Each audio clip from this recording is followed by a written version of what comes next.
भरम बढ़ा तिहु लोक में, भरम मंडा सब ठाव।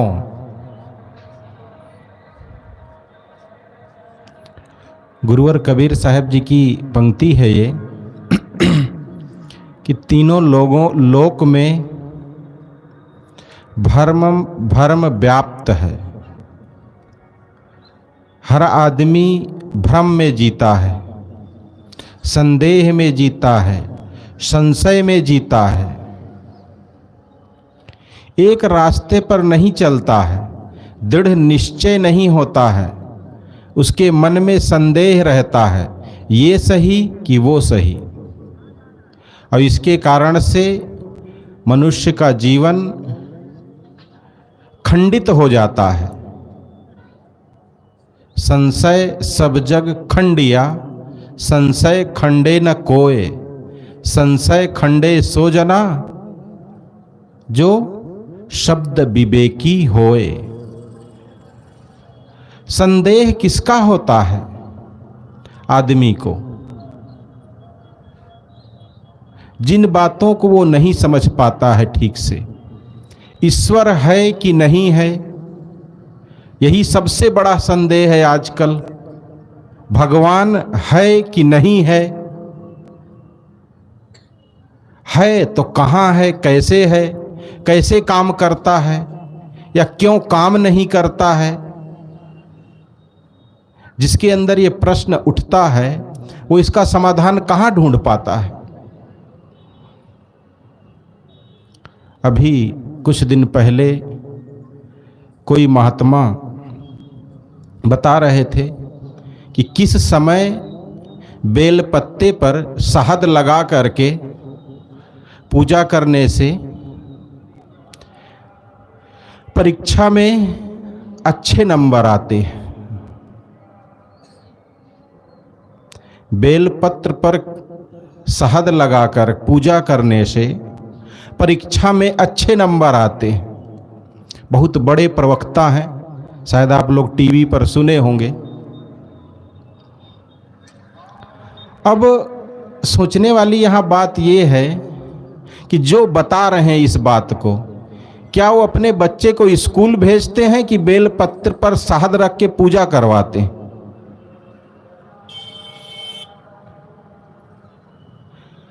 कुछ लोग कहते हैं कि गाय को हरी घास खिलाओ, अमुक दिन कोई फल खिलाओ, तुम्हारी जॉब लग जाएगी, तुम्हारी नौकरी लग जाएगी। और बहुत लोग खिलाते हैं। अब क्या खिलाने से नौकरी लगेगी? किसी किसी की लग भी जाती है संयोग बस। लेकिन अगर बच्चे को ना पढ़ाया जाए, उसे शिक्षा ना दी जाए, उसे मेहनत ना करवाया जाए और केवल जिंदगी भर वो गाय को चारा खिलाते रहे। अब गांव में तो लोग जब से जन्म लेते हैं जब तक मर नहीं जाते तब तक गाय को चारा खिलाते हैं, और नौकरी कौन से जंतु का नाम है वो जान भी नहीं पाते हैं बेचारे।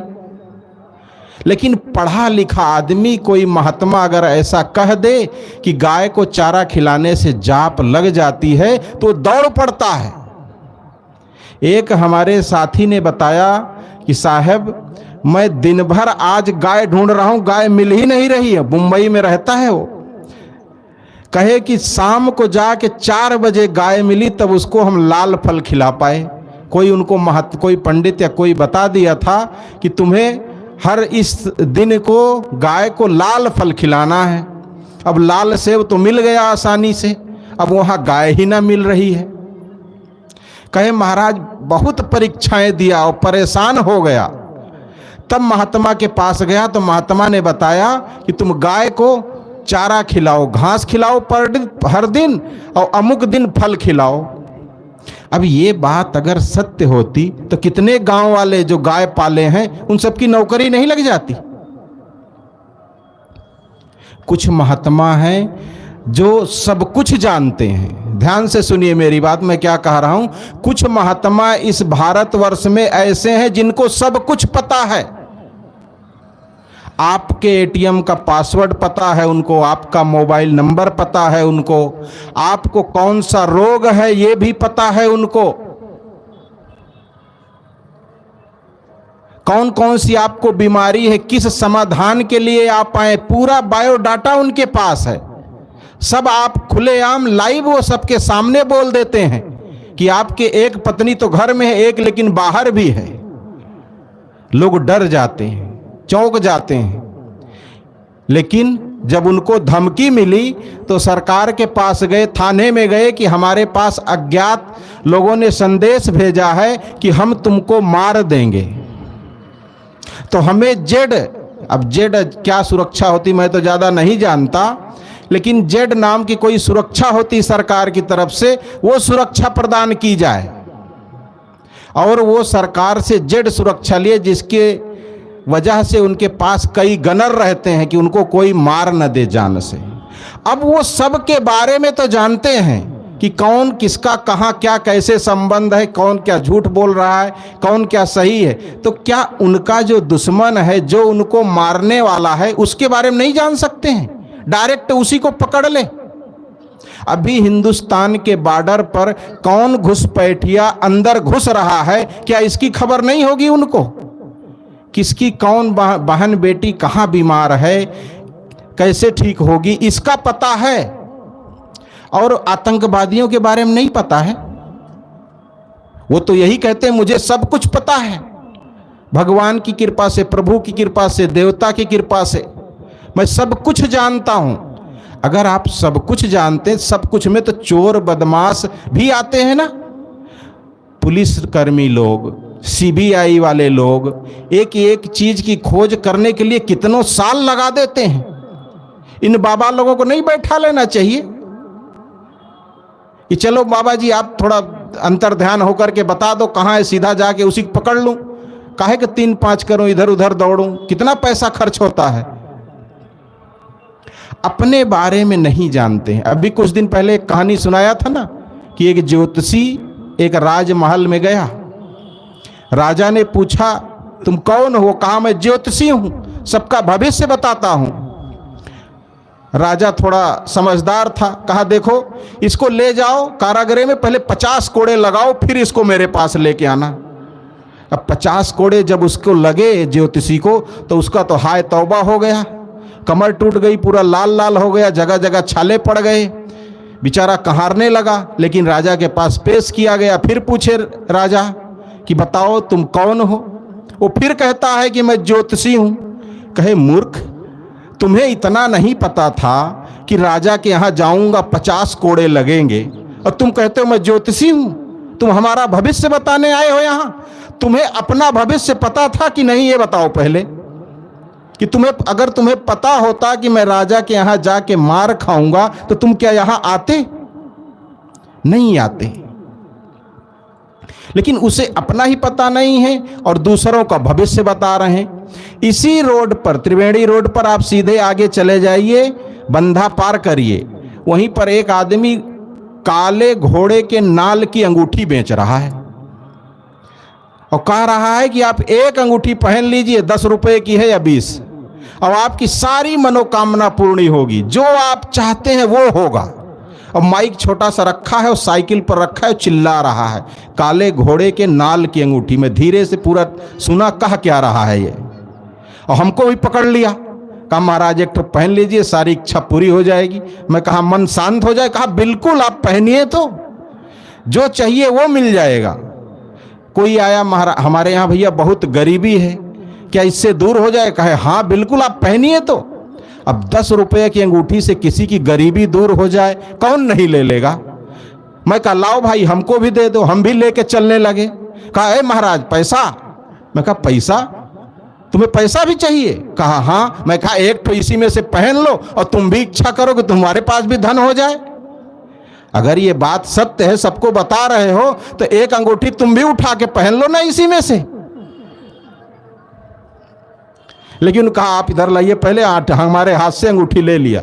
उसको पता है कि मैं पहन लूं चाहे कोई भी पहन ले, किसी की भी कुछ भी नहीं होने वाला है। अगर होता तो वो क्या दे नहीं देता अंगूठी? क्योंकि जब सारी इच्छाएं पूर्ण होने वाली है तो वो भी हो जाती। लेकिन वो जानते हैं, वो लोग ठग होते हैं, उनको अपना घर चलाना है, उनको तो काम केवल 10 रुपये से है। वो कहते हैं ना, अपने फिरे विषंभर, मिलता है न दाना, और दूसरे को देवे नाती धन पुत्र खजाना। बाबा लोग ऐसे झोली लिए घूमते रहते हैं, लोगों को आशीर्वाद देते हैं बड़ा से बड़ा कि पुत्र हो जाएगा, बच्चे हो जाएंगे, धन धान से संपन्न हो जाओगे। और उसके बदले में क्या चाहते हैं आपसे? केवल 10 रुपया आप उनको दे दो, बस 10 रुपया ले करके आपसे आपको लाखों की संपत्ति वो दे देते हैं। ऐसा होगा कहीं दुनिया में? ऐसा मूर्ख कोई होगा जो ऐसा सौदा करे? लेकिन ऐसे मूर्ख बहुत भरे पड़े हैं इस संसार में। उनको पता ही नहीं है कि सत्य क्या है, सच क्या है। सच से बहुत दूर है वो, संदेह में है हम। बताइए, अगर एक आदमी है जो झूठ नहीं बोलता है, वो कभी गंगा स्नान करने नहीं गया, कभी पूजा पाठ नहीं किया। बातों को ध्यान से सुने। एक आदमी है जो कभी पूजा पाठ नहीं करता है, कभी मंदिर नहीं जाता है, कभी भंडारा नहीं कर पाता है, लेकिन वो झूठ नहीं बोलता है। और एक आदमी है जो खूब पूजा करता है, लेकिन बिना घूस लिए काम नहीं करता है। अक्सर आप किसी अधिकारी के पास जब चक्कर लगाते हैं कोई काम के लिए, जब काम नहीं बनता है दफ्तर में, तो आप पता करते हैं इसका घर कहाँ है। होता है ना गांव देहात में, और उसके घर सुबह ही सुबह पहुंच जाते हैं, लोगों से राय सलाह ले करके, किसी का रिश्ता बता के या कैसे करके उसके यहाँ जब पहुंचते हैं तो घंटों 2 घंटा इंतजार करना पड़ता है। क्या कहते हैं घर वाले? अभी वो पूजा पर बैठे हैं। यही होता है ना कि अभी बाबूजी पूजा कर रहे हैं, अभी आप उनसे नहीं मिल सकते हैं। 8 बजे पूजा पर बैठते हैं और 10 बजे वो पूजा से निकलते हैं, पूजा घर से। और 10 बजे जब वो निकलते हैं तब आपको बताते हैं कि इसमें ऐसे काम नहीं होगा, आपके दौड़ने से आपकी जूती घिस जाएगी दौड़ते दौड़ते। ऊपर से नीचे तक का इसमें देना लेना पड़ता है, कुछ व्यवस्था करिए। आप कोड वर्ड में कह देते हैं और आप समझ जाते हैं, और आप फिर उसकी व्यवस्था करते हैं और काम कर देते हैं। अब ऐसी पूजा से क्या मतलब? और एक आदमी है जो पूजा नहीं करता है, बस केवल सत्य बोलता है। कौन पूजनीय है? कौन आपके लिए अच्छा है? एक आदमी घर में झूठ बोल करके धन लाता है, झूठ की कमाई से अपने घर में अपने बाल बच्चों को पालता है, और पिज्जा बर्गर घी दही दूध सब खिलाता है। और एक आदमी है जो दिन भर मजदूरी करता है और 100 रुपया कमाता है और अपने बच्चे को नून और भात और सादी रोटी खिलाता है। आपके लिए कौन पूजनीय है? किसको आप अच्छा मानेंगे? जो सत्य के रास्ते पर चल रहा है। कोई ऐसा व्यक्ति होगा इस हिंदुस्तान में जो ये चाहे कि हमारा बेटा झूठ बोले? झूठ बोल करके 1000 रुपया कमा के लेकर आए, कोई मां ऐसा चाहेगी? नहीं चाहेगी। भले बेटा तुम 500 रुपया ही कमाना, 100 रुपया ही कमाना, लेकिन सच बोल के कमाना। अन्याय की कमाई हमारे घर में मत लाना। ये शिक्षा हर धर्म हर संप्रदाय के लोग अपने बच्चों को देते हैं, लेकिन फिर ये झूठ आ कहां से जाता है लोगों को जिंदगी में? झूठ बोलना सीख कहां से जाते हैं ये लोग? लोग कहते हैं महाराज आप लोग किस जमाने में जी रहे हैं? आज का जमाना ऐसा है कि जब तक झूठ ना बोलो तब तक काम नहीं चलता है। बिना झूठ बोले अगर हम दुकानदारी करें तो दिन भर सुबह से शाम तक हम मक्खी हाँकते रह जाएंगे और एक भी सौदा नहीं बेच पाएंगे। इसलिए ये इस जमाने में, इस कलयुग में झूठ बोलना पड़ेगा। हम नहीं चाहते फिर भी बोलना पड़ेगा। लेकिन बंधुओं, अगर उन्हीं से उनका बच्चा कहे कि पिताजी मैं स्कूल जा रहा हूं, और स्कूल जाने के लिए घर से निकले और स्कूल ना जाके जाए किसी पिक्चर हॉल में पिक्चर देखे, और आप संयोग बस शहर जाएं, उसे पिक्चर हॉल में घुसते निकलते देख लें, आप तो यही कहेंगे चलो घर आओ मैं बताऊंगा। तुम स्कूल जाके घर से, स्कूल जाने के लिए घर से निकलते हो और यहां आके पिक्चर देखते हो। घर पहुंचा बेटा, आप पूछते हैं बेटा कहां गए थे? कहता पिताजी मैं तो स्कूल गया था। आप कहेंगे मुझे मूर्ख मत बनाओ, मैं अपनी आंखों से देखा हूं तुम्हें अमुक हाल में घुसते हुए और निकलते हुए, और आप उसे कूट देंगे, पीट देंगे। क्यों? अभी तो आप कह रहे थे बिना झूठ बोले काम नहीं चलता है। बच्चे का भी काम नहीं चल रहा है, चलाओ ना, वो भी झूठ बोल रहा है।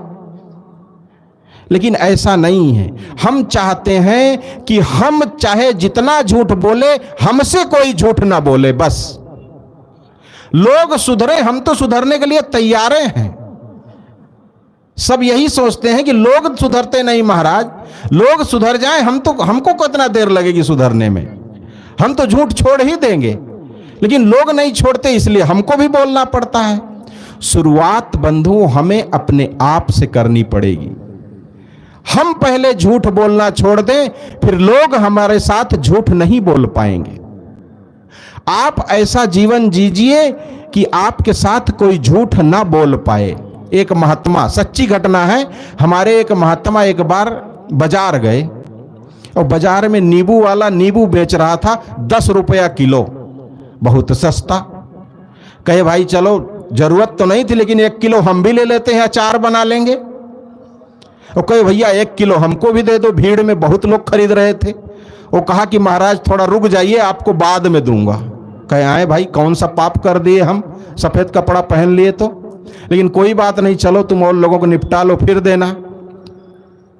वो सबको नींबू तौल के जब भेज दिया, भीड़ खत्म हो गई, तो कहा महाराज आपको नींबू 12 रुपया किलो पड़ेगा। कहे आई, ये कौन सी बात है भाई, सबको 10 रुपये हम दे रहे हो और हमको कहते हो 12 में देंगे?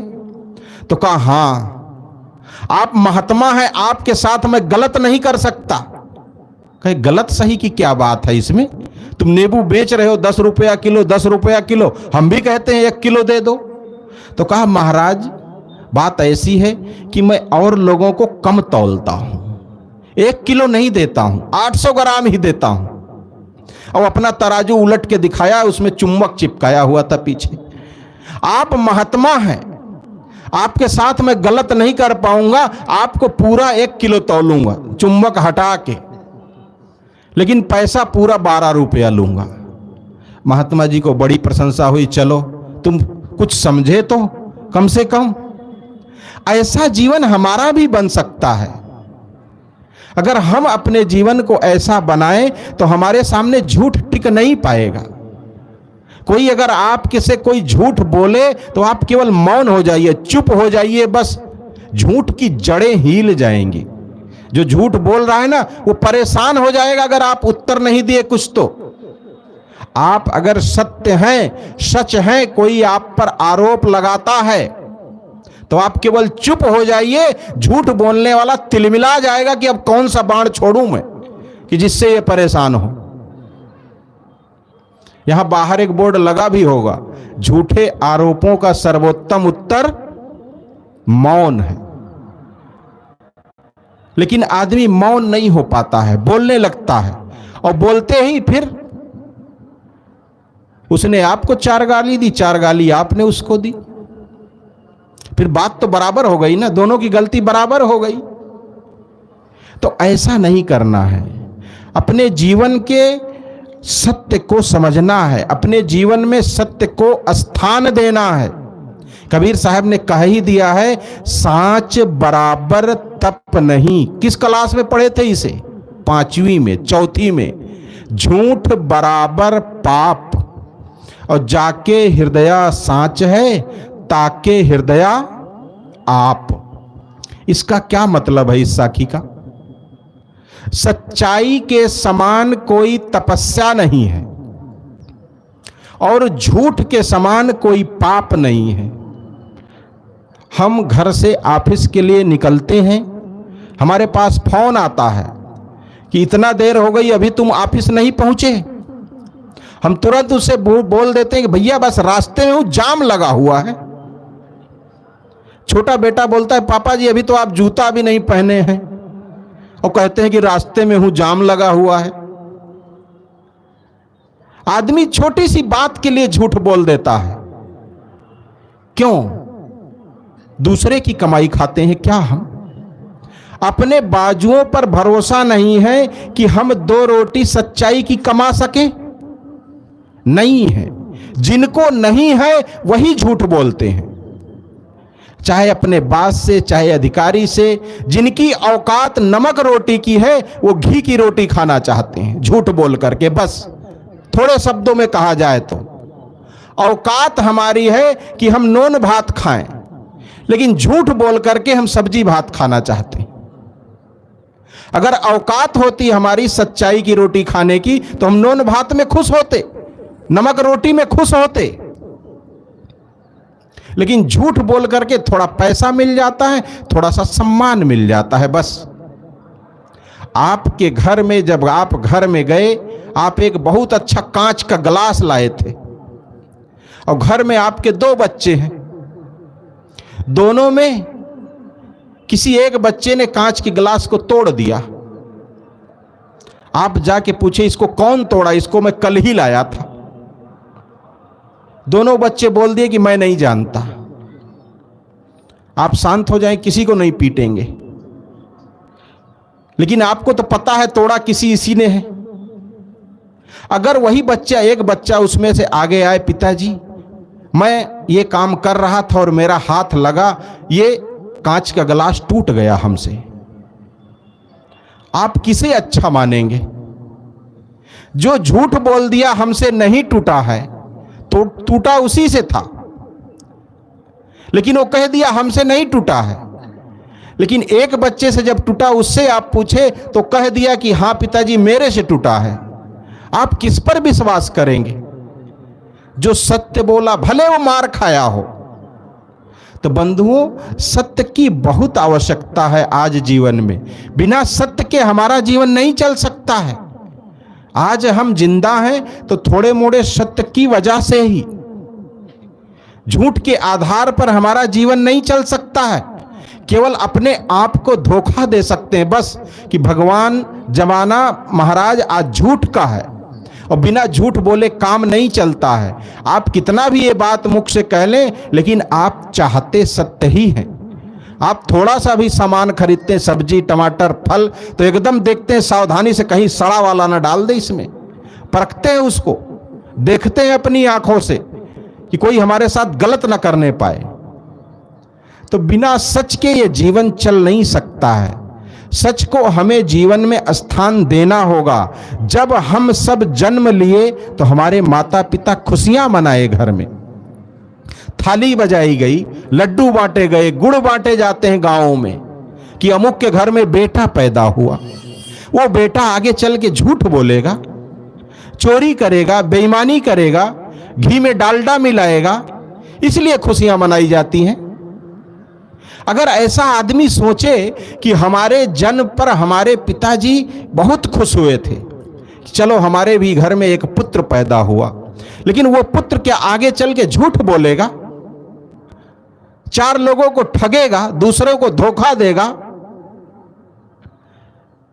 संत जन कहते हैं कि आप किसी को धोखा दे नहीं सकते। एक बात ध्यान से सुन ले हम सब, कि आज तक इस दुनिया में किसी को धोखा देने वाला पैदा नहीं हुआ है। धोखा खाने वाले पैदा हुए केवल, बस। धोखा वही खाते हैं जो किसी दूसरे को धोखा देते हैं। तो आप कभी घर से निकलना तो धोखा दे के मत आना किसी को, बस। जब घर वापस आए तो कभी किसी को धोखा दे के ना, धोखा खा के आ जाइए, अच्छी बात है। धोखा खा के आना कैसे ना, बैंक में पैसा जमा करके आने के जैसा।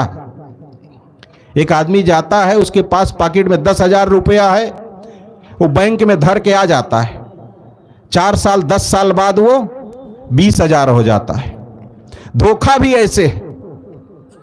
और बैंक से कर्जा उठाते हैं जैसे, 10,000 रुपया ले लिए तो 10,000 थोड़े पटाना है, अगले साल आपको 11,000 12,000 देना पड़ेगा।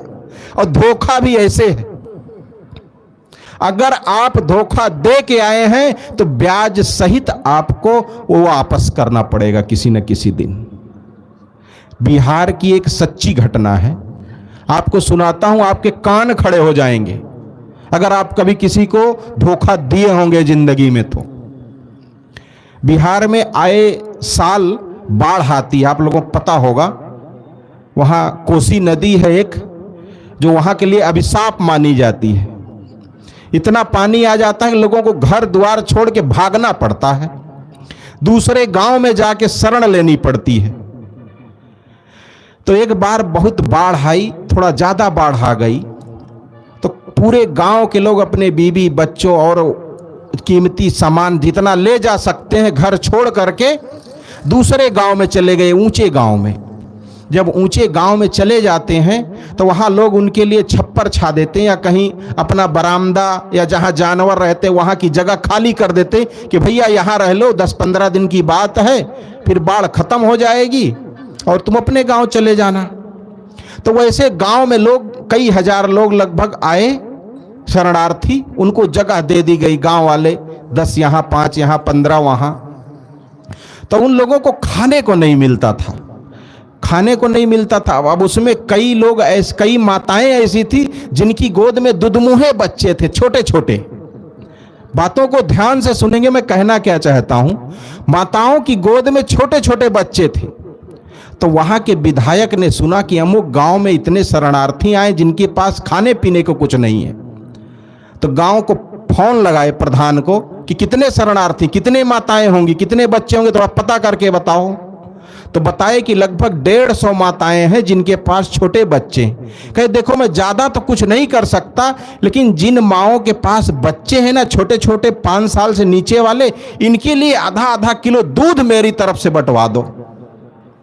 तो कहे दूध तो यहां मिल नहीं पाएगा सर। कहे कोई बात नहीं, मैं यहां से 10 कुंटल सूखा दूध भेज देता हूं, तुम्हारे घर में रखा रहेगा, तुम रोज इसको अपने नौकर से या कैसे भी करके ये काम करवा दो। सब जिन जिन माओं के पास बच्चे हैं वो लोग तो अपना खिचड़ी दाल कुछ भी खा लेंगे, लेकिन बच्चे तो खाएंगे नहीं, इसलिए उनको ये दूध का पैकेट दिलवा देना। वो प्रधान ने हाँ कह दिया और वो विधायक ने एक टेम्पो में, एक विक्रम में दूध का पैकेट, सूखा दूध आता है पाउडर वाला, दुकान से खरीद के भेज दिया कई कुंटल दूध कि 10-15 दिन जितना दिन रहे हर दिन बच्चों को दूध बंटवा देना। विधायक जी गांव नहीं आ पाए, दूध प्रधान जी के घर आया और एक कमरे में रख दिया गया। दूध किसी बच्चे को नहीं बांटा गया। रोज उस दूध की उनके घर में खीर बनती, अपना खाते और प्रधान जी का एक छोटा बेटा था वो खीर खाता और नौकर चाकर जितना थे खूब खाते। जैसे तैसे करके 10-15 दिन बीत गया। किसी के जिनके लिए दूध आया था उन बच्चों को पता भी नहीं चली कि हमारे लिए दूध भी कोई अन्नदाता भेजा है, उनको दूध की सुगंध भी नहीं आई। और दूध प्रधान जी खा करके खत्म कर दिए, अपने सगे संबंधियों में दे करके पूरा बांट बूट के जो उनके खास थे खत्म हो गया। लेकिन जब बाढ़ खत्म हो गई, सब चले गए, तो धीरे से जब कचड़ा में देखा गया, भाई इतना सारा कचड़ा, इतना सारा दूध का पैकेट कहाँ से आया, कभी यहाँ भोज भंडारा तो हुआ नहीं। तो धीरे धीरे बात खुली और बात पता चला कि अमुक विधायक ने इतना कुंटल दूध भेजा था। इतना कुंटल दूध भेजा, किसके लिए भेजा? तो वो भी थोड़ा पता किए, किसी बच्चे को दूध नहीं मिला। सबको पता लग गई, लेकिन कोई किसी से बोल नहीं पाया। प्रधान जी के यहां जाके कोई कह नहीं पाया कि दूध क्यों नहीं बटा। मात्र केवल 7-8 महीना बीता, बाढ़ खत्म हुए, प्रधान के छोटे बच्चे को पोलियो हो गया। 6-7 साल का बच्चा, उसको पोलियो हो गया। उसको लेकर दिल्ली गए, दवा करवाए, कई लाख रुपया खर्चा किए, ठीक नहीं हुआ। फिर उसको लेकर के मुंबई गए, वहां भी ठीक नहीं हुआ। विदेश तक लेकर के गए, उसको खूब दवा करवाए। ये सच्ची घटना है, और वो बच्चा नहीं ठीक हो पाया। आज मैं आपसे पूछता हूं, आप बताएंगे वो बच्चे को टेढ़ा होने के लिए सबसे बड़ा कारण कौन सा है? क्या कारण है जो उस बच्चे को पोलियो हुआ? इतने 150 बच्चों का दूध अकेले अगर वो खा जाएगा तो उसको हाय नहीं लगेगी, उसको पाप नहीं लगेगा? और बात सब तरफ फैल गई कि प्रधान जी के यहां इतना क्विंटल दूध आया था, किसी को नहीं बटा। और जिस रास्ते से प्रधान जी गुजरते थे लोग उनको सलाम ठोकते थे, प्रणाम करते थे, अब लोग सिर नीचा करके चले जाते हैं। कहीं निमंत्रण होता था, कहीं कोई उद्घाटन होता था, वहां प्रधान जी को बुलाया जाता था, सबसे पहले फीता कटवाते थे लोग उनसे। लेकिन जब ऐसी घटना लोगों ने सुनी तो उनको प्रणाम करना बंद कर दिया, सम्मान देना बंद कर दिया, और धीरे धीरे वो प्रधानी से एक दिन हार गए, ऐसी स्थिति हुई। और आज भी उनका बेटा घर में 15 साल 16 साल का है जो टेढ़ा होकर के बैठा है। स्वामी जी को कुर्सी दो। आज भी वो उनके घर में एक ही एकलौता चिराग घर के सामने खाट पर बैठा रहता है और उसके मुख से लार चूती रहती है। ना वो कभी स्कूल जा पाया, ना कहीं वो कुछ पढ़ पाया, ना सीख पाया, ना जान पाया। उस बेचारे की क्या गलती थी? गलती तो उसके माता पिता ने की थी ना। अब आप बताइए, आप और हम लोग क्या ऐसी गलती कभी करेंगे? बिना मेहनत की कमाई अपने बच्चों, अपने संतानों को क्या खिलाएंगे? अगर खिलाएंगे तो यही हाल होगा। एक बड़े डॉक्टर के पास एक गरीब आदमी जाता है कि मेरे बेटे को बुखार है। जो 10 रुपए में ठीक हो सकता है उसे डॉक्टर 500 रुपया बताता है। अब क्या करे, बच्चे को तो ठीक करना है, 500 देता है, लेकिन वो घर नहीं पहुंचा रहता, उसके पहले ही फोन आ जाता है कि पिंटू का एक्सीडेंट हो गया और डॉक्टर 50,000 मांग रहा है, पहले पेमेंट करो तब भर्ती करेगा कहता है। अभी केवल 500 रुपया लिया था यहां अनैतिक ढंग से, और कहां से 50,000 लेके जाता है पता नहीं लगता है। हम लोगों की कमाई भी बस ऐसी ही हो गई है। अगर अनैतिक ढंग से हमारे पास 10 रुपया आता है तो वो हमारे का 100 का नोट लेके जाता है। कर्म प्रधान विश्व रच राखा, और जो जस करे सो तस फल चाखा। अगर उतने, ये बात थोड़ा अटपटी लगती है आपको, उतने नहीं चाखता, उससे ज्यादा चखना पड़ता है। अगर थोड़ा सा किसी के साथ गलत कर दो तो उतने गलत नहीं होगा, आपको ब्याज सहित मिलेगा। आप मूलधन कमाई भी जाएगी आपकी उसके साथ, जो सत्य की कमाई, मेहनत की कमाई, अनैतिक कमाई के साथ वो भी चली जाएगी। तो बंधुओं, इस सब बातों को हमें समझना होगा। कब समझेंगे? इतना दिन बीत गया, इतना उम्र बीत गई, पूजा पाठ करते करते, खूब पूजा किए, खूब पाठ किए, लेकिन ये दोष नहीं छोड़ पाए, दुर्गुण नहीं छोड़ पाए, ऐसे विचार हमारे जीवन में नहीं आ पाए। तो क्या मतलब का ऐसे पूजा पाठ, स्नान, व्रत, संयम, तपस्या का? इसीलिए गुरुवर कबीर साहब को कहना पड़ा, सांच बराबर तप नहीं। सच्चाई के समान कोई तपस्या हो ही नहीं सकती है। आप केवल सच बोलते हैं, आप बहुत बड़े संत हैं, तपस्वी हैं। एक सच्ची घटना अभी व्हाट्सएप में देखा, फेसबुक में, कि एक महात्मा लगभग देखने में स्वामी जी जैसे होंगे। स्वामी जी की उम्र बहुत होगी, 70 साल होगी या 65 साल, 80 साल ऐसे। अब वो साष्टांग यात्रा कर रहे हैं अयोध्या की। साष्टांग यात्रा मतलब एक जगह से 100 बार लेटेंगे। 100 कंकड़ रखे रहते हैं, उठा के ऐसे रखेंगे, फिर लेट खड़े होंगे, फिर इस कंकड़ को लेंगे, फिर वहां रखेंगे। गिनते नहीं, वो कंकड़ वहां पहुंच जाता है, 100 हो गया मतलब, फिर उठते, फिर वहां से लेटते हैं और साष्टांग यात्रा कर रहे हैं वो। उनसे किसी पत्रकार ने पूछा, महात्मा जी आपकी उम्र कितना होगी? वो बताए 300 साल। सब उनकी जय बोलने लगे, जय श्री राम, जय श्री राम। सब खुश हो गए मीडिया वाले। हम कहे इतनी मेहनत कर रहे हैं बेचारे ये, और इतना साफ साफ झूठ बोल दिए। अगर ये 300 साल क्या 150 साल के भी होते तो इनको वैज्ञानिक लोग उठा ले जाते लैब में और इनको चेक करते कौन से रोटी का आटा खाते हैं ये, कौन से चक्की का आटा खाते हैं कि जो इतना साल जी गए, इतना स्वस्थ हैं ये? उन पर जांच होती, उन पर चेक होता। कोई नहीं विश्वास करेगा समझदार आदमी कि आप 300 साल के हैं। आज के जमाने में पहले लोग कह देते थे 400 साल जी रहे हैं। महात्मा जी कितने वर्ष के हैं? अरे 500 साल के हैं। अरे 300 साल से तो हम ही उनकी सेवा में हैं, अपनी भी उम्र बढ़ा ली अपनी उसी में। अभी इतना बड़ा झूठ बोल करके कौन सी तपस्या कर लेंगे आप या हम? इतना कष्ट कर रहे हैं शरीर को।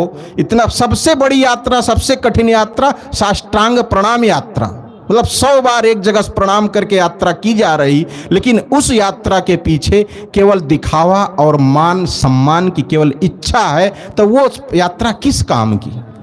केवल एक झूठ बोला उन्होंने 300 साल, तुरंत में वीडियो को बंद कर दिया। इनके जीवन में सच्चाई कुछ है ही नहीं, सच से बहुत दूर है। कितना भी तपस्या कर लें, कितनी भी साधना कर लें, सब व्यर्थ है। झूठा सम्मान, झूठा मान पाने के चक्कर में आदमी झूठ बोल देता है।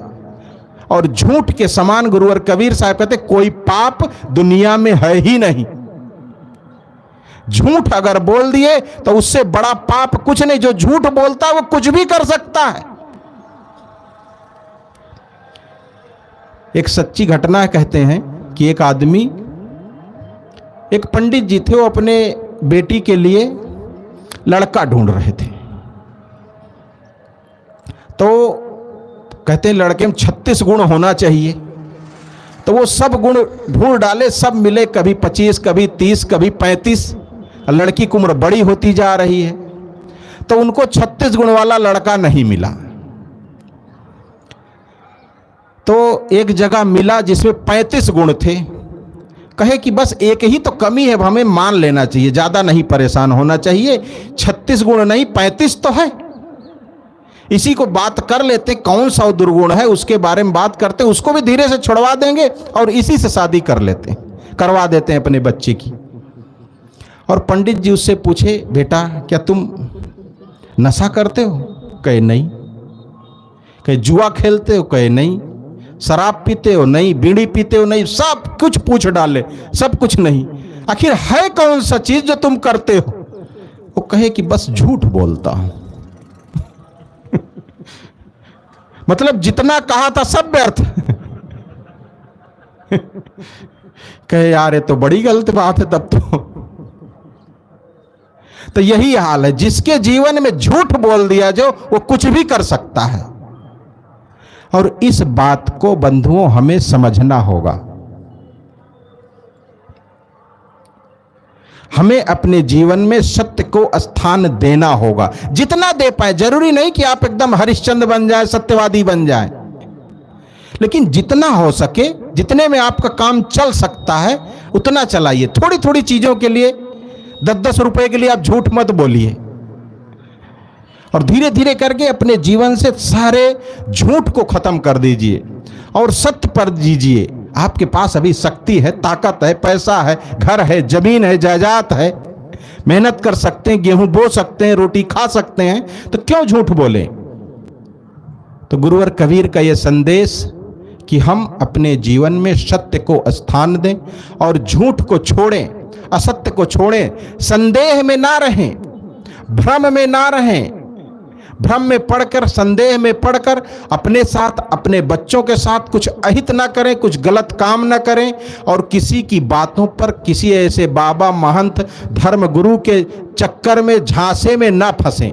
बस इतना ही कहकर मैं अपनी बात को ही समाप्त करता हूं। पूज्य गुरुदेव जी आज यहाँ पर विराजमान है, उनके भी विचार अभी हमें सुनने को मिलेंगे। मैं अपनी बात को यहीं पर विराम दे। बोलिए सद्गुरुदेव की जय। अभी हम लोग संत श्री करमचंद साहिब जी द्वारा बहुत ही महत्वपूर्ण विचार श्रवण कर रहे थे कि हम अपने जीवन में सत्य को धारण करें और जो हम करते हमें वही लौट कर मिलता है। सद्गुरु कबीर साहब ने भी कहा है, कबीर कमाई आपनी कबहू न निष्फल जाए, बोया पेड़ बबूल का आम कहाँ से खाए। कि आप अपने जीवन में बबूल का पेड़ लगाकर क्या आप आम खा सकते हैं? नहीं खा सकते हैं। बोलिए सद्गुरु देव की जय। तो हम अपने जीवन में बबूल का पेड़ लगाकर आम नहीं खा सकते हैं। अगर जीवन में सुखपूर्वक जीवन जीना चाहते हैं, शांतिपूर्वक जीवन जीना चाहते हैं, तो सत्य काम को जीवन में धारण करें, सच्चाई को जीवन में धारण करे। ऐसा कोई काम न करे जिससे हमारा मन दुखी हो। एक लेखक ने लिखा है, दिन के उजाले में ऐसा कोई काम न करो जो कि रात की अंधेरे में तुम्हें नींद न आए, और रात के अंधेरे में ऐसा कोई काम न करो दिन के उजाले में तुम्हें आंख ढककर, आंख पर पट्टी रखकर चलना पड़े। ऐसा कोई गलत काम, ऐसा कोई विचार न करे जिससे हमें कठिनाई और परेशानी आए, और सच्चाई को जीवन में धारण करे। अभी साहब जी द्वारा बहुत ही सुंदर विचार सुन रहे थे। अब हमारे बीच परम पूज्य सद्गुरुदेव जी विराजमान है। मैं आपसे करवत प्रार्थना करता हूँ कि आप अपने कल्याणकारी विचारों से हम लोगों को लाभान्वित करने की कृपा करें। परम पूज्य सद्गुरुदेव जी।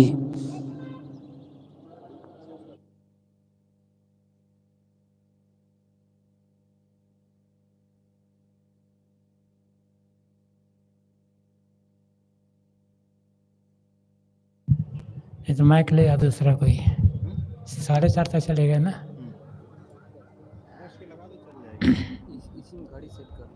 ठीक है।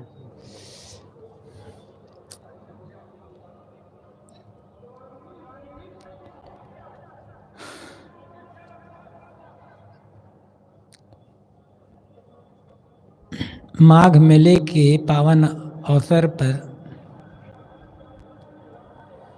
गंगा की गोद में निवास करने वाले सभी संत गुरुजनों के चरणों में पावन अभिवादन अर्पित करते हुए सद्गुरु कबीर की एक वाणी पर हम विचार करेंगे थोड़ा। साहब कहते हैं, कुछ लेना न देना मगन रहना, गहरी नदियाँ नाव पुरानी केवटिया से मिले रहना। तेरा पिया तेरे मन में बसा है, खोल कर देखो नैना। 5 तत्व का बना पिंजरा, तामे बोले मेरी मैना। कहत कबीर सुनो भाई साधो, गुरु चरणों में लिपट रहना, कुछ लेना न देना मगन रहना। आदमी क्या चाहता है? हर समय मगन रहना, आनंद से, शांति से, प्रसन्नता से, सुख से जीवन जीना। लेकिन क्या आदमी सुख से जीवन जीता है? क्या उसका मन हर समय प्रसन्नता से, आनंद से भरा होता है? बिरले मनुष्य होंगे दुनिया में जो ये कहे कि मेरे मन में कोई दुख नहीं है, मेरे मन का सारा दुख खत्म हो चुका है। और जिसका दुख खत्म हो गया है, जिसके मन में कोई दुख नहीं है, उसी का जीवन सार्थक और सफल है। किसने क्या पाया?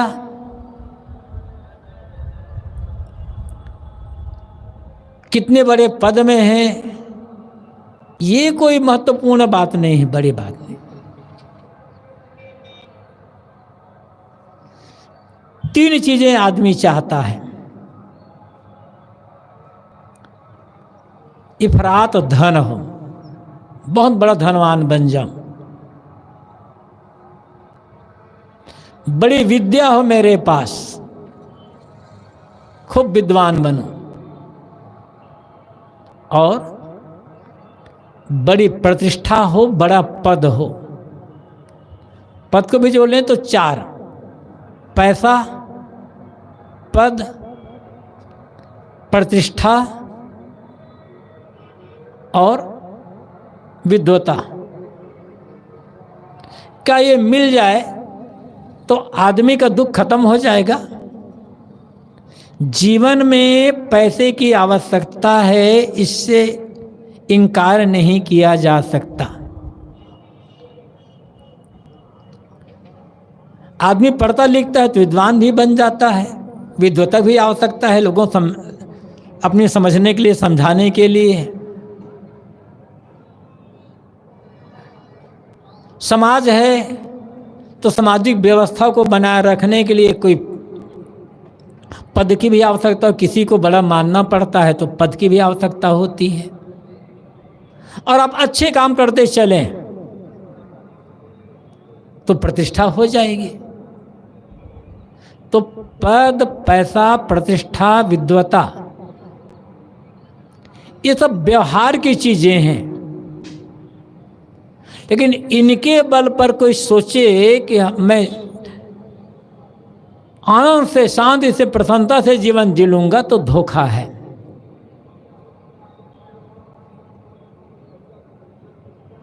उदाहरण आप सब जानते हैं। आप जो चाहते हैं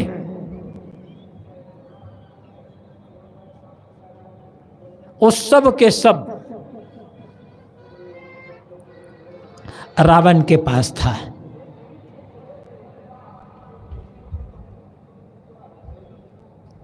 सोने की नगरी, लंका का राजा, और राजा के पास पैसे की कमी तो नहीं होगी, अपार संपत्ति। कहा जाता है कि देवताओं पर हमला करके रावण ने देवताओं के खजाने को भी हथिया लिया था। कुबेर, जो देवताओं का खजांची, रावण का ही बड़ा भाई, उसको भी हरा करके देवताओं के खजाने के लिए पैसे की कोई कमी नहीं थी।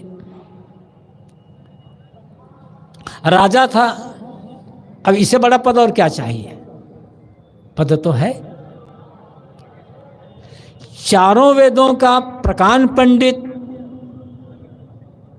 वेद विद्या व्रत स्नातक कहा गया है वाल्मीकि रामायण में रावण को, कि वेद विद्या में निपुण।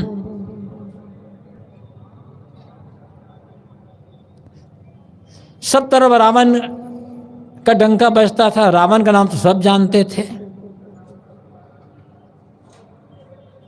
बलवान इतना कि रावण जैसा बलवान शायद कोई रहा होगा उस जमाने में।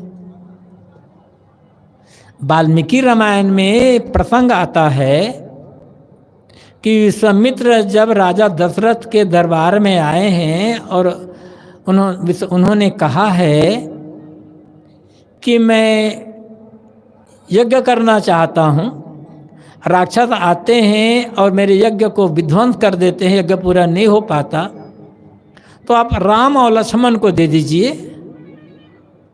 राम लक्ष्मण मेरे यज्ञ की रक्षा करेंगे और मैं निर्विघ्न यज्ञ कर लूँगा। तो वाल्मीकि रामायण के अनुसार से राजा दशरथ ने कहा है, महर्षि राम तो भी 16 साल से भी कम उम्र के हैं, बच्चे हैं, उन्हें ले जाकर के आप क्या करेंगे?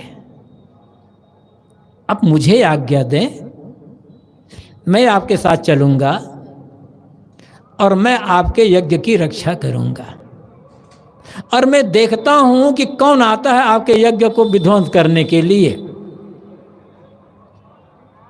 कोई नहीं टिके पाया, हाँ, लेकिन अगर रावण आ गया तब मैं कुछ नहीं कर पाऊंगा। ये दशरथ कहते हैं वाल्मीकि रामायण में, इतना बड़ा बलवान।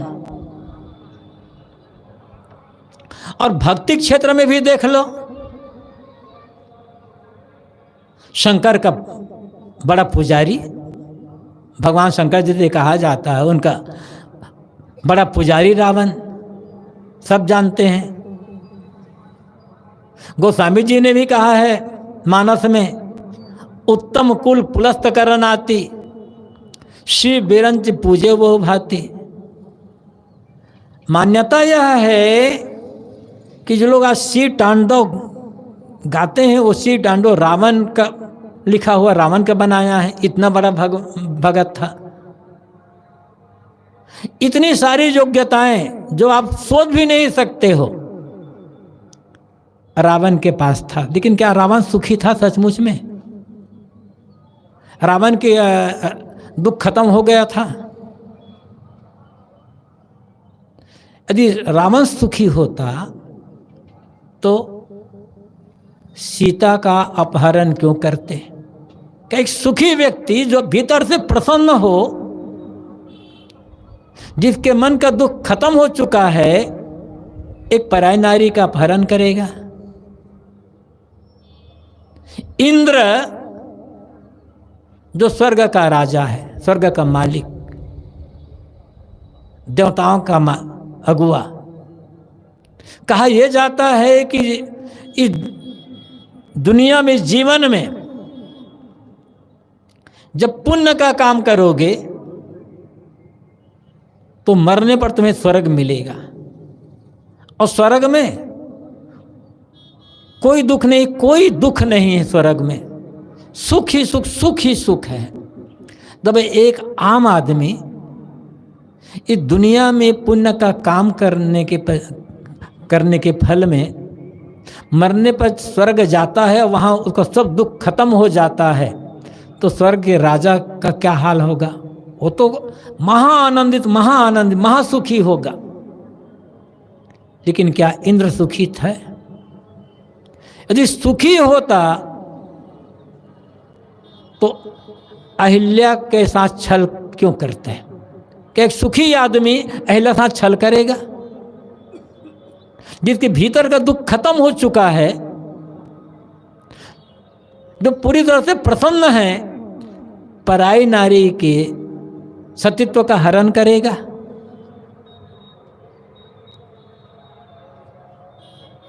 तो मगन तो रहना चाहता है आदमी, लेकिन मगन कैसे रहा जाए, इसकी अकल लोगों के पास नहीं है। दृष्टि बहिर्मुख है,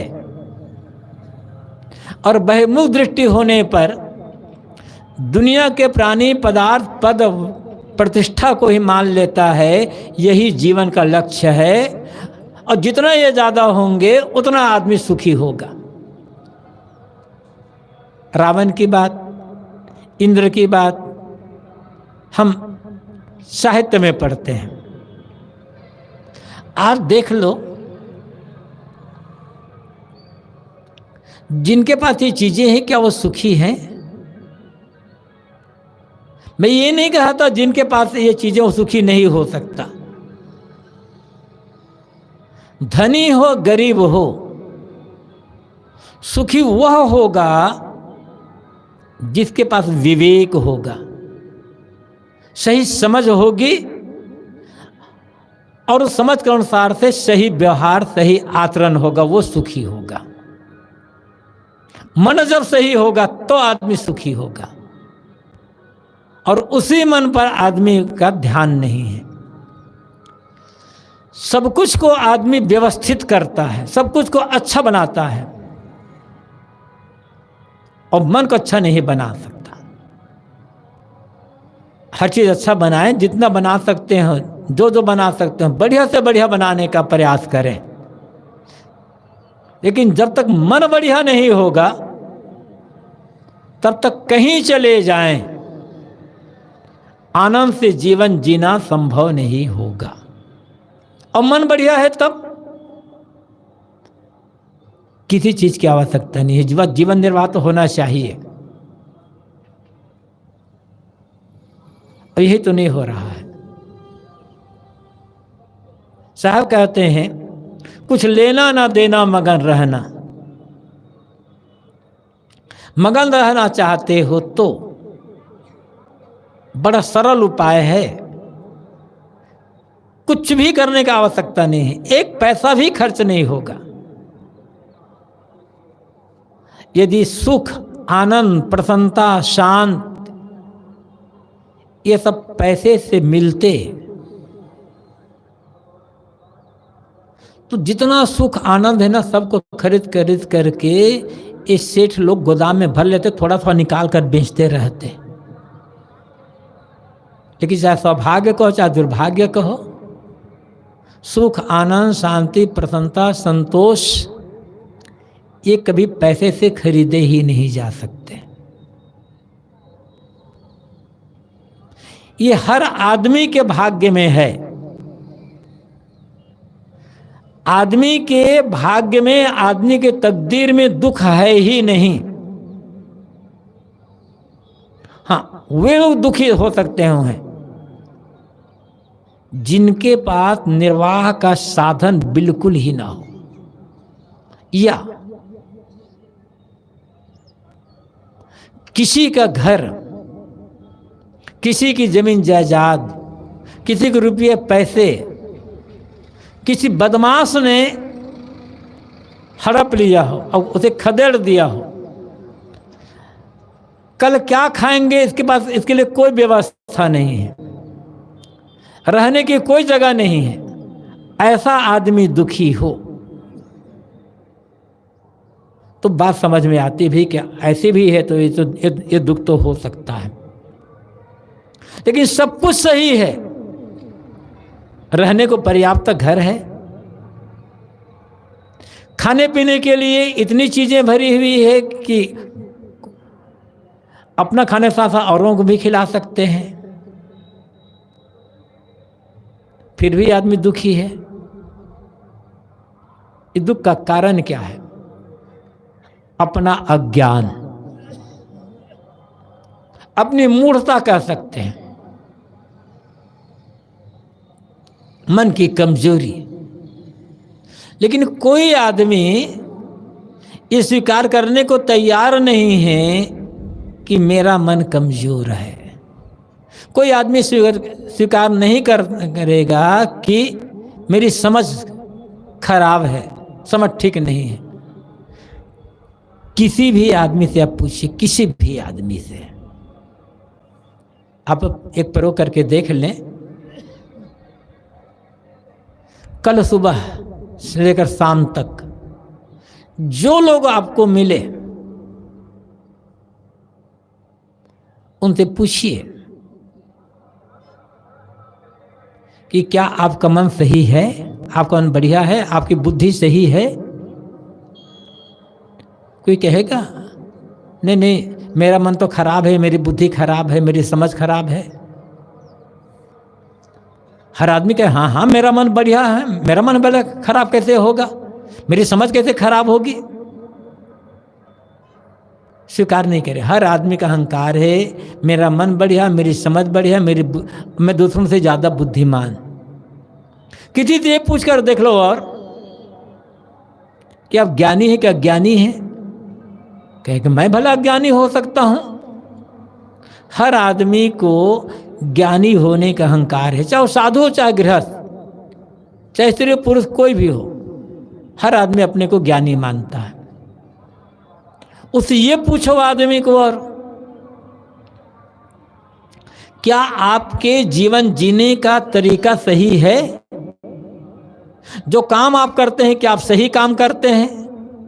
जितना जीवन आपने जिया है क्या वो आप जीवन को सही जिए हैं? तो मैं समझता हूं हर आदमी ये कहेगा हाँ मैंने जीवन को बढ़िया ढंग से जिया है, मैं जो काम करता हूँ बढ़िया काम ही करता हूँ और मेरे जीवन जीने का जो तरीका है बढ़िया तरीका है। मन बढ़िया है, बुद्धि बढ़िया है, समझ बढ़िया है, ज्ञान भी है, काम बढ़िया करते हैं, जीवन जीने का तरीका बढ़िया है, ये सब बढ़िया है। तब प्रश्न यह है कि मन में चिंता क्यों है, मन में टेंशन क्यों है? किसी ने डाल दिया है आपके, जब आप सो रहे थे तो किसी ने इंजेक्शन लगा दिया आपको चिंता करने के लिए। यही है गलत समझ का परिणाम।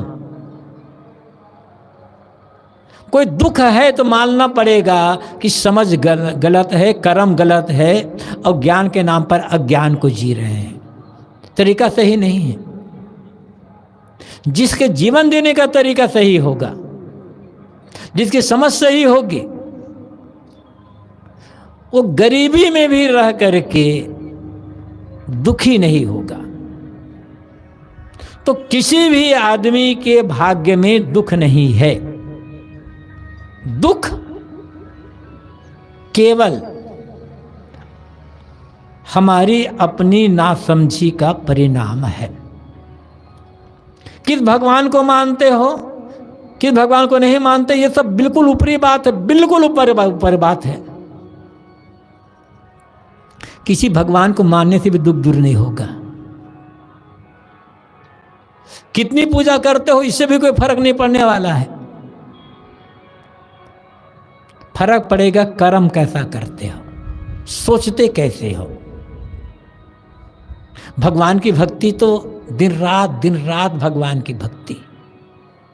न बोलने का तरीका सही है, न काम करने का तरीका सही है, न सोचने का तरीका सही है। भगवान क्या करेगा फिर? भक्ति की कसौटी, धर्म और पूजा की कसौटी, कितनी देर पूजा करते हो, कौन सा नाम जपते हो, किस भगवान के भगत हो, ये बिल्कुल नहीं है। जब भक्ति, पूजा, धर्म, इनकी कसौटी है कि कर्म कैसा है, व्यवहार कैसा है, आचरण कैसा है, सोच कैसी है। जिसकी सोच सही है, मतलब जिसके मन के विचार संतुलित है, संयत विचार है, जो लोगों के साथ प्रेम का, सेवा का, मधुरता का व्यवहार करता है, शुभनी वाली बात नहीं बोलता, कटु गाली अपशब्द का प्रयोग नहीं करता, वो भगवान का भगत है, चाहे जीवन में एक दिन भी मंदिर न जाता हो। क्योंकि भगवान के भक्ति को जी रहा है, धर्म और पूजा को जी रहा है। पूजा करते करते, भक्ति करते करते बुढ़ापा आ गया, मन में वैसी कुटिलता है, वही छल है, वही कपट है, वही कठोरता है, जबान पर भी लगाम नहीं है। कौन सी पूजा कर रहे हैं? सुखी कहाँ से होगे भला? अहंकार तो है कि हम इतनी देर भक्ति करते आ रहे हैं, हम इतनी देर तक पूजा करते रहे हैं। पूजा कुछ नहीं कर रहे हो, दिखावा करते हो पूजा के नाम पर, नाटक। क्योंकि जो सच्चा पुजारी होगा उसकी जबान से अपशब्द नहीं निकलेगी, गाली नहीं निकलेगी, निंदा नहीं निकलेगी दूसरे के लिए। उसका कर्म सुधरा हुआ होगा, मन के विचार संतुलित तो होंगे, ईर्ष्या द्वेष की भावना नहीं होगी। एक और भगवान की पूजा, एक और मन में ईर्ष्या द्वेष, एक जगह दोनों कैसे रहेंगे? पूजा करते, भक्ति करते हुए भी दुख दूर नहीं हो रहा। उसका कारण यही है, जो सुधार करना चाहिए कर्म में, व्यवहार में, आचरण में, चिंतन में, वो बिल्कुल नहीं हो रहा है।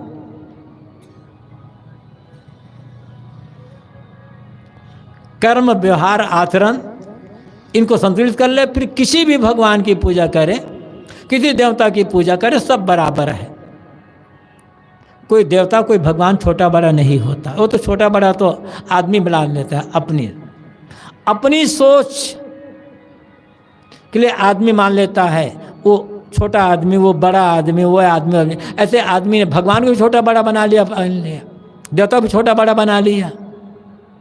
क्योंकि आदमी सोच ही गलत है ना।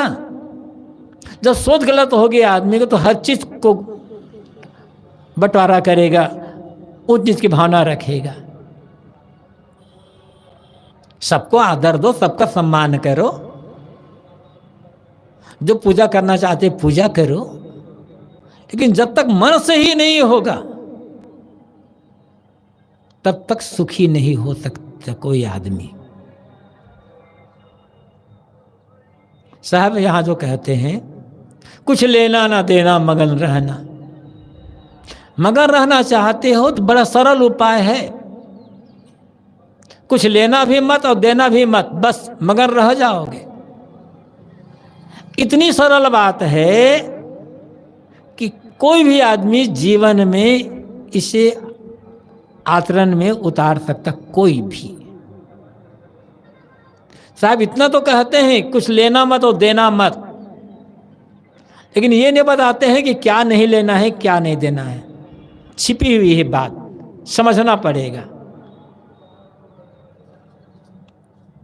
व्यवहार तो लेन देन का व्यवहार है, व्यवहार में तो लेना देना होगा ही होगा, बिना लिए दिए व्यवहार चलेगा कैसे। लेकिन ये व्यवहार की बात नहीं है, जीवन की बात है। कुछ नहीं लेना है तो क्या नहीं लेना है?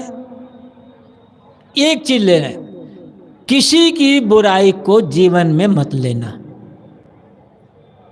किसी की बुराई की नकल मत करना। वो गलत काम कर रहा है तो हम भी गलत काम क्यों ना करें,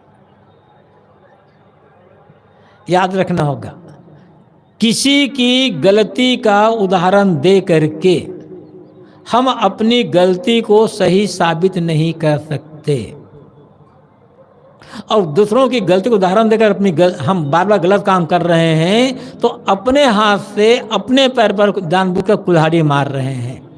उन्होंने गलती की तो की, और हम गलत करेंगे तो हमारी गलती से उनका जीवन नहीं बिगड़ेगा, जीवन तो हमारा बिगड़ेगा ना, स्वभाव हमारा बिगड़ेगा, आदत हमारी बिगड़ेगी, और जो स्वभाव बिगड़ेगा आदत बिगड़ेगी तो परिणाम। उस व्यक्ति ने आग में हाथ डाल दिया, कर जब वो आग में हाथ डाल सकता है तो मैं क्यों ना डालूं? तो जलेगा किसका हाथ? उसका हाथ। तो लोग उदाहरण नहीं देते हैं, ऐसा नहीं करते। उन्होंने अच्छा काम किया तो मैं भी अच्छा काम क्यों ना करूं?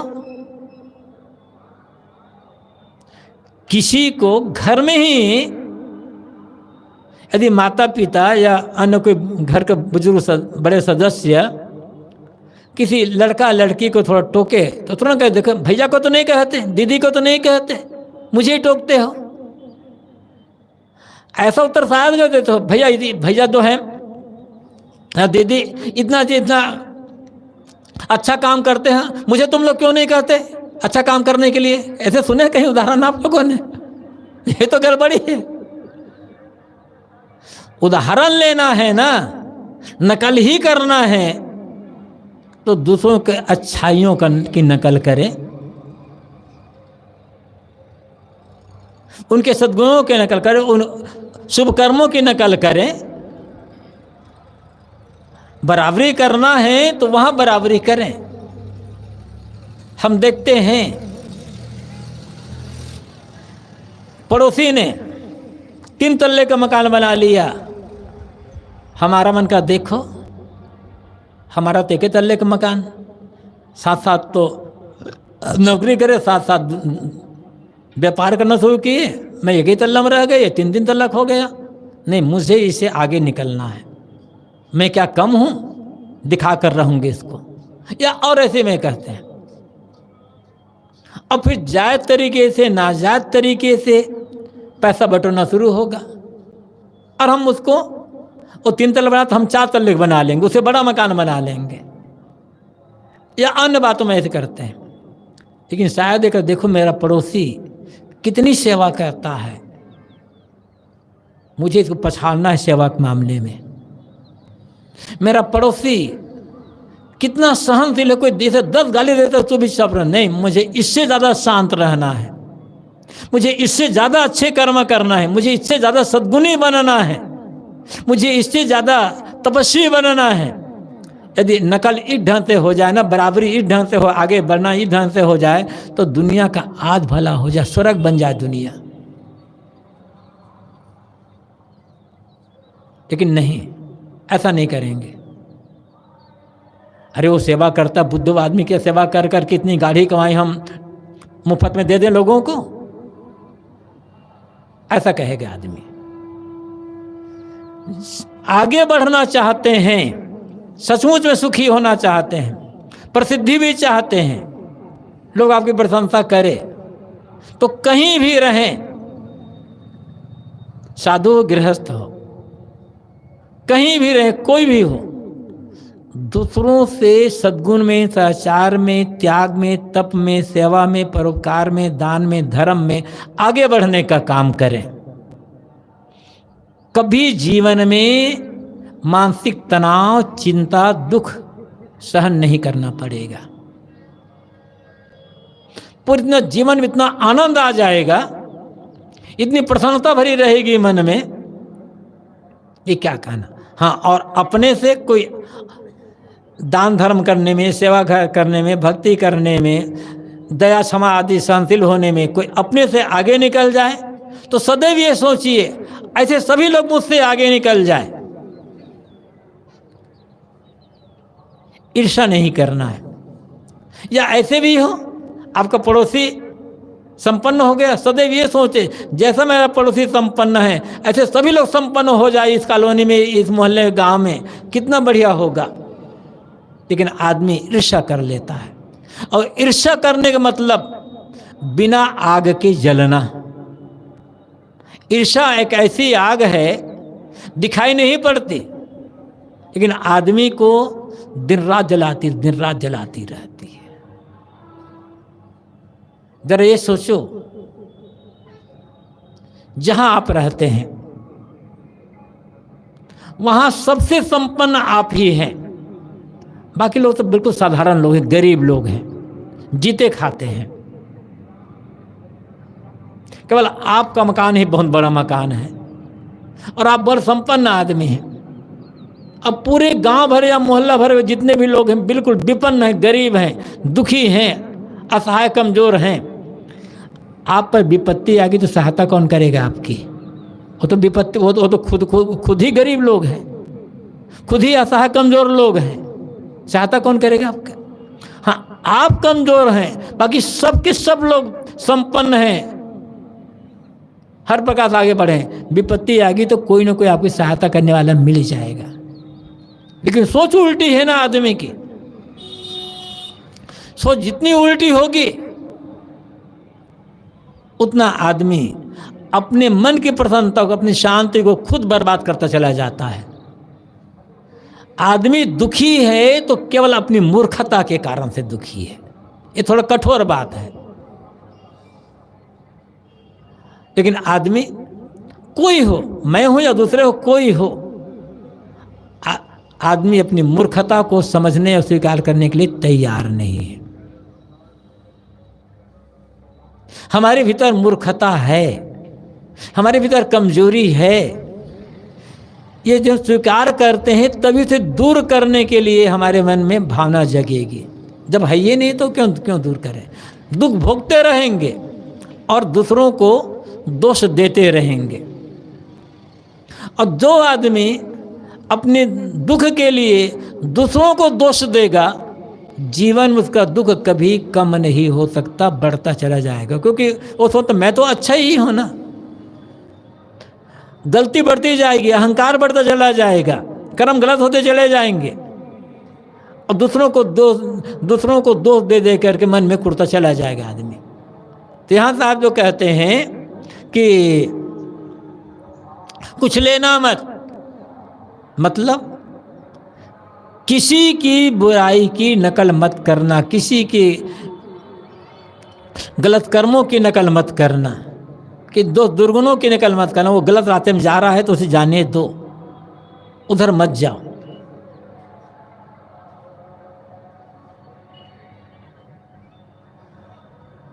और देना मत किसी को। यहाँ तो लेने की बात मतलब किसी की बुराई को मत लेना, किसी दो दुर्गुण गलत कर्मों को मत लेना अपने में, जीवन में ऐसा मत करना।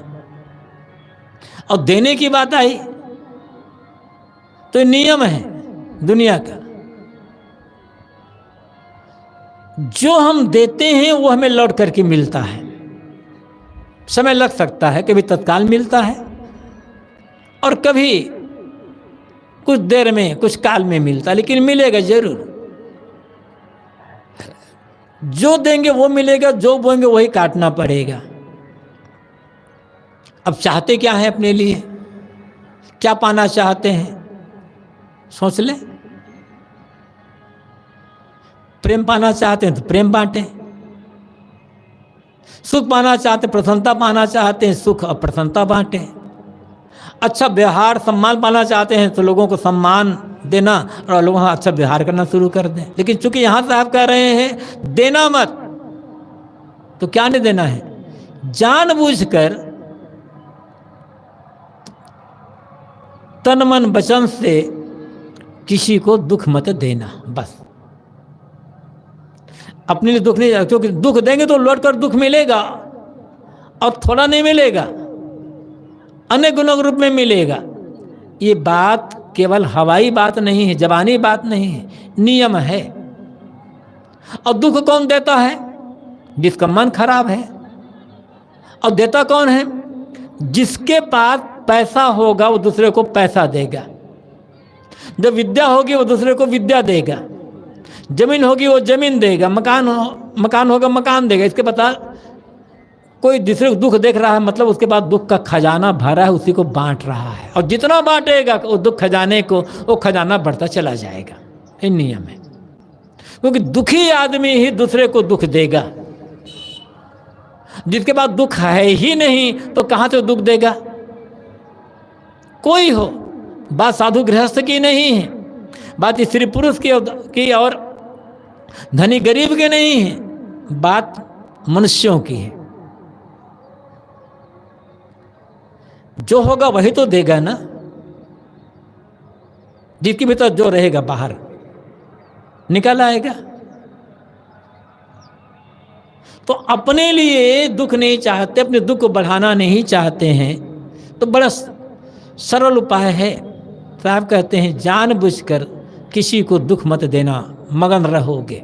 और दुख दिए तो समझ लो वो परिणाम तो आना ही है, रोना ही है, रोना है। किसी के लिए भी करो। महाभारत में बात आती है,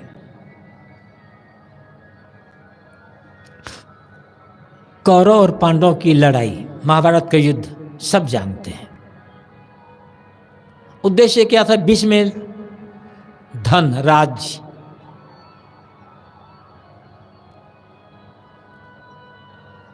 गलती किसकी थी यहां मुझे नहीं जाना है।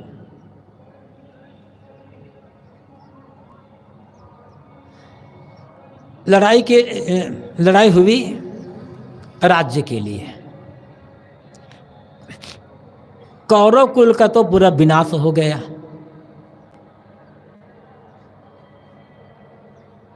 पांडवों की विजय हुई।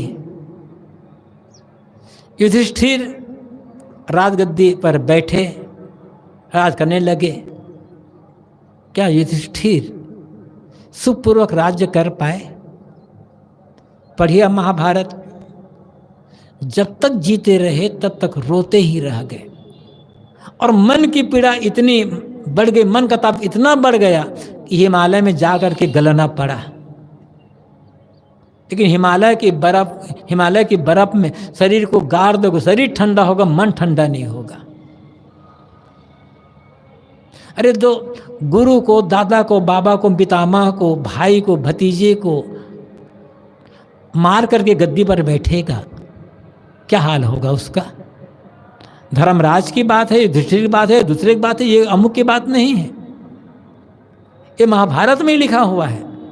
रोते रहे। किसी ने पूछा, युधिष्ठिर अब तो तुम सुखी हो गए ना? जो रोया है युधिष्ठिर ने, आप पढ़कर देखिए महाभारत। कर्म कहाँ जाएगा, लौट कर तो आएगा ही आएगा। इसलिए जीवन को बड़ी सावधानी के साथ जीने की आवश्यकता है। अनजान में भूल हो गई, अनजान में हम कुछ ऐसा कर्म कर लिए जिससे दूसरों को पीड़ा मिल गई, वो तो सुधर सकता है। कि हम जानबूझ करके दुख दे रहे हैं किसी बात के लिए, वो परिणाम तो आएगा ही आएगा। तो एक पंक्ति है, अब वो भी बहुत थोड़े से शब्द है, कुछ लेना ना देना मगन रहना। साहब कहते हैं जीवन भर मन से प्रसन्न रहना चाहते, शांति से आनंद से जीवन व्यतीत करना चाहते हो, बड़ा सरल उपाय है। कुछ भी करने का पैसा बिल्कुल नहीं लगेगा। ये भी नहीं कर सकते कि हम तो अनपढ़ आदमी कैसे सुखी हो सकते हैं। गरीब से गरीब, अनपढ़ से अनपढ़ आदमी भी पूरे जीवन को बड़ी प्रसन्नता, शांति, आनंद से जी सकता है। बस दो काम करें, किसी की बुराई की नकल नहीं करना है, नकल करना है तो अच्छाई की नकल करना है, और जानबूझकर तन मन वचन से किसी को दुख नहीं देना है। देना ही है तो सुख दें, प्रेम दें, सेवा दें। जो देंगे लौट करके मिलेगा। जीवन से आनंद, जीवन आनंद से भर जाएगा। इसी के लिए ही ये धर्म का मार्ग, सत्संग का आवश्यकता इसी के लिए होती है। जानवर दुखी हो तो बात समझ में आती है, उसके पास मन नहीं है, जानवरों में विकास की संभावना नहीं है, लेकिन जानवर दुखी नहीं है। जानवरों को न तो तन का रोग न मन का रोग। अब लोग इतने लोग बैठे हैं, भिन्न भिन्न गांव से आए हैं, कोई कहीं कोई कहीं से, जहाँ जहाँ रहते हैं, जरा सोचें आपके अड़ोस पड़ोस में कितनी गाय, कितनी भैंस को डायबिटीज की बीमारी होगी, है पता आप लोगों को? कितने गाय या बैल या भैंस या ऊँट को हार्ट अटैक हुआ होगा, पता है? किसी गाय, बैल, कुत्ता, बिल्ली ने आत्महत्या की है क्या? किसी गाय को, कुत्ते को, बिल्ली को इतना टेंशन है कि रात में नींद नहीं आती है, ऐसा है आप लोगों के पास? ऐसा तो कहीं नहीं। ये सारा सौभाग्य या दुर्भाग्य तो आदमी के पास है। क्यों? सोच गलत, कर्म गलत, व्यवहार गलत। अब भक्ति तो इतनी ज्यादा है कि आकाश में समा नहीं रही है। हम इतने बड़े भगत, जो भगत होगा ना वो दुखी नहीं होगा, जो पुजारी होगा दुखी नहीं होगा, जो धार्मिक होगा दुखी नहीं होगा, जो साधु होगा वो दुखी नहीं होगा, और जो कहना चाहिए जो मनुष्य होगा सही अर्थों में वो दुखी नहीं होगा। मनुष्य की शकल होना अलग बात है, मनुष्य की अकल होनी चाहिए। शकल तो हम लोगों के पास है, झांकना ही भीतर हर आदमी को, मेरे पास मनुष्य की शकल तो है, अकल है या नहीं है। शकल नहीं बदलना है, अकल को बदलना है। और जिस कर्म से, जिस व्यवहार से, जिस आचरण से हमारी अकल बदल जाए, उसी का नाम है पूजा, उसी का नाम है भक्ति, उसी का नाम है धर्म। और पूजा करते रहे, भक्ति करते रहे, धर्म भी करते रहे, अकल नहीं बदली, समझ लेना केवल दिखावा करते रहे, बस उलझ कर रह गए बाहर, फिर दुख दूर नहीं होगा। बात थोड़ी कड़वी है, अभी कड़वी बात ही ये कबीर सत्संग में सुनने को मिलेगी आपको थोड़ा सा, बाकी वैसा बात सुनने को नहीं मिलेगी। तो साहब कहते हैं कुछ लेना ना देना मगर रहना, किसी की बुराई की नकल मत करना, किसी को दुख मत देना, बस मन कर्म वचन से सही सोचो, सही बोलो, सही काम करो, सदैव जीवन में आनंद धारा बहती रहेगी। समय पूरा होता है, आप सबको धन्यवाद, अपनी वाणी को विराम देता हूँ। बोलिए सद्गुरु देव की जय। अभी हम लोग परमराध परम पूज्य सद्गुरुदेव जी के कल्याणकारी विचारों से लाभान्वित हो रहे थे। आप कार्यक्रम के अंत में एक भजन सुनते हैं। भजन रखने के लिए हमारे बीच उपस्थित है संत श्री धनेन्द्र साहब जी। मैं आपसे निवेदन करता हूं कि आप अपने मधुर कंठ से एक भजन सुनाने की कृपा करें। बैठ जा, फिर बाद में भजन सुन लीजिए।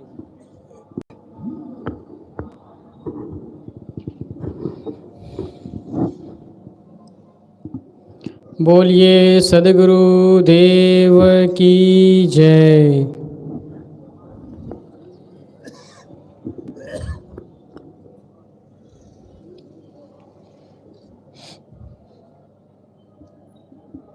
तीर्थराज प्रयाग की पावन धरती पर पधारे आत्मीय सज्जनों, माताओं एवं बहनों, आप लोगों के बीच एक छोटा सा भजन प्रस्तुत है।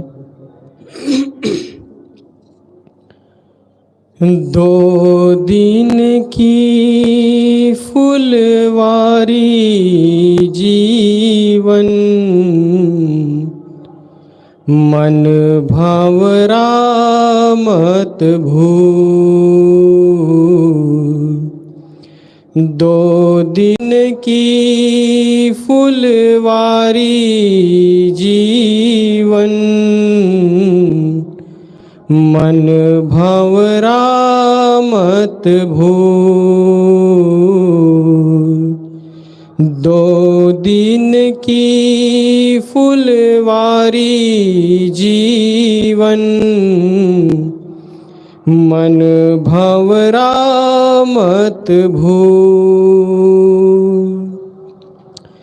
चटक चांदनी छटा जवानी, बाढ़क पानी रे।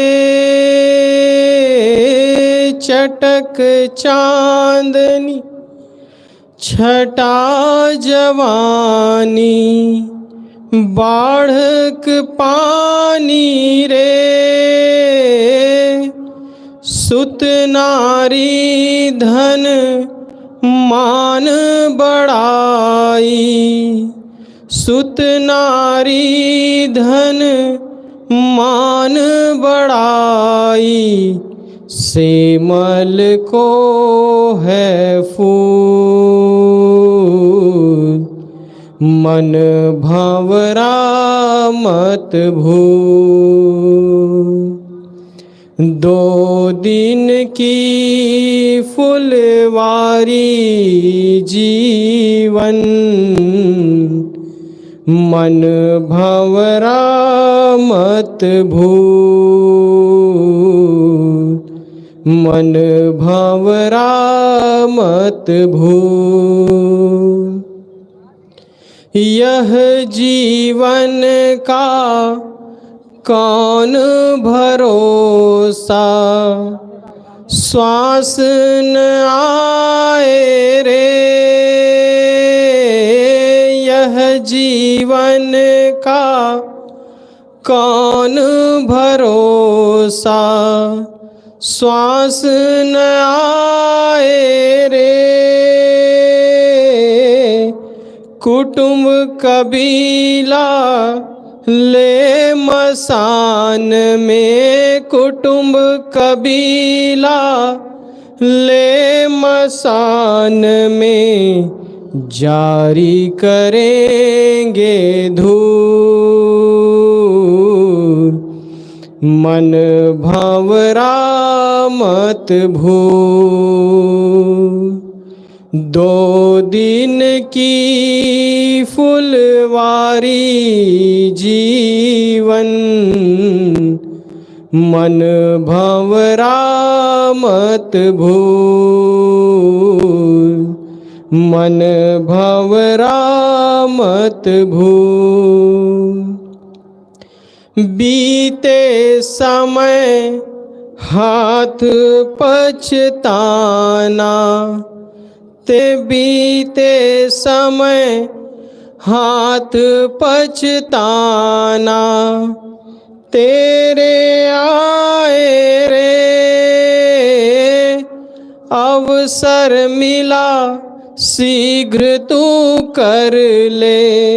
अवसर मिला शीघ्र तू कर ले। भजन भक्ति सुख मूल, मन भंवरा मत भूल। दो दिन की फुलवारी जीवन, मन भंवरा मत भूल। मन भंवरा मत भूल। यह शरीर संसार सपन सा, छिन एक में लारे। यह शरीर संसार सपन सा, छिन एक में लारे।